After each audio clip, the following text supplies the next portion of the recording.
Moi, j'étais rentré faire des études d'infirmier et repartant là-bas, ben, j'ai mis en œuvre ce que j'avais appris un peu. Ben, j'ai mis en place un dispensaire parce qu'il faut bien un outil de travail. On voulait me faire partir simplement pour aller tourner en rond indéfiniment d'un village à l'autre. Et ça, ce n'est plus suffisant aujourd'hui.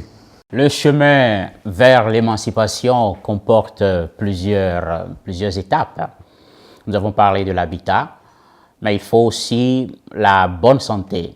Et ça, les pères, au début, les pères qui ont accompagné les pygmées, au début, se sont rendus compte de l'urgence de faire la promotion de la santé. Ainsi, ils se sont évertués à se mettre au service de ce peuple, de le soigner en lui procurant de l'eau potable et en procurant aussi des soins de santé pour diminuer plutôt le taux de mortalité parmi les pygmées.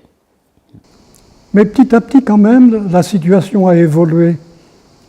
Et par exemple, au dispensaire, nous avons formé un pygmée pour soigner.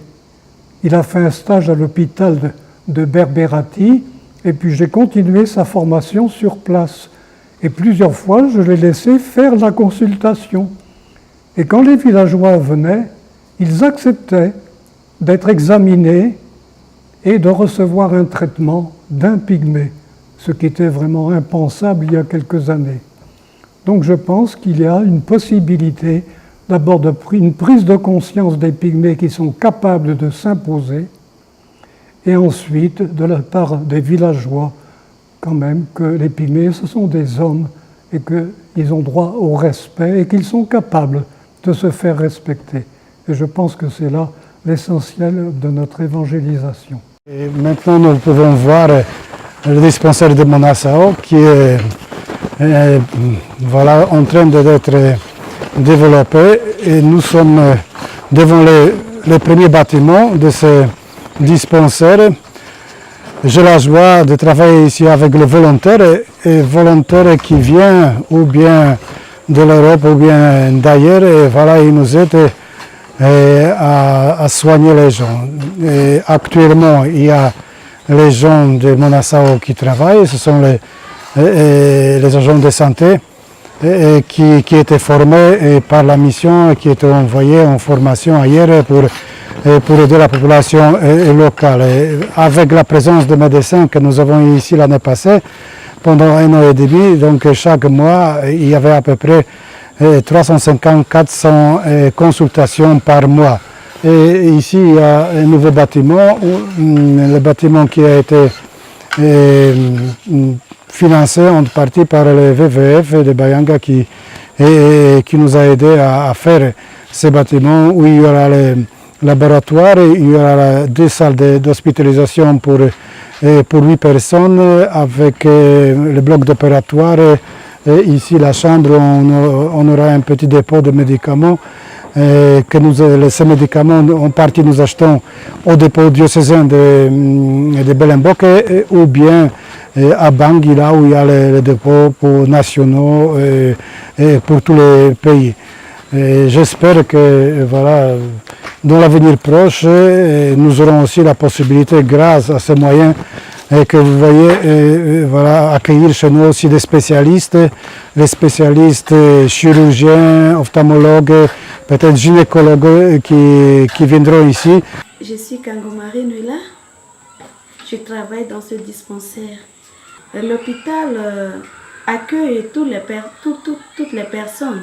C'est pas quelque chose qu'on doit mettre des autres à l'écart et consulter seulement d'autres personnes. Nous consultons les Bantous et les Bayaka aussi.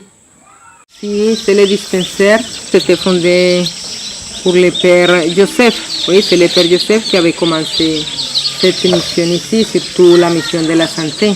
Il a formé quelques agents de santé ici. Et jusqu'à maintenant, mais les dispensaires, ça tient debout. Maintenant, nous avons beaucoup de services ici. Il y a les services de pédiatrie, de maternité, d'hospitalisation, prise en charge de tuberculose, prise en charge de VIH et lèpre. Aussi, on garde ici les malades.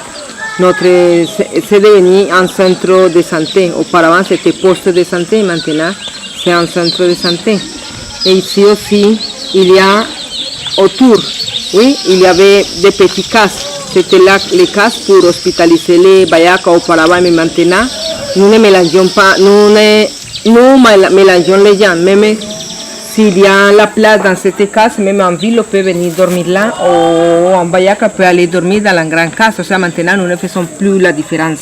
Dans ce centre de santé, nous soignons toutes les personnes, non seulement les pygmées, il y a aussi les bilos, les bantous qui viennent aussi pour se faire soigner. Mais ils sont soignés, c'est les mêmes pygmées qui font la consultation. Nous, c'est simplement la présence, mais s'il y a quelque chose qui les dépasse, mais ils nous appellent et on va aller à son aide. On va les aider, on va les orienter, qu'est-ce qu'ils doivent faire.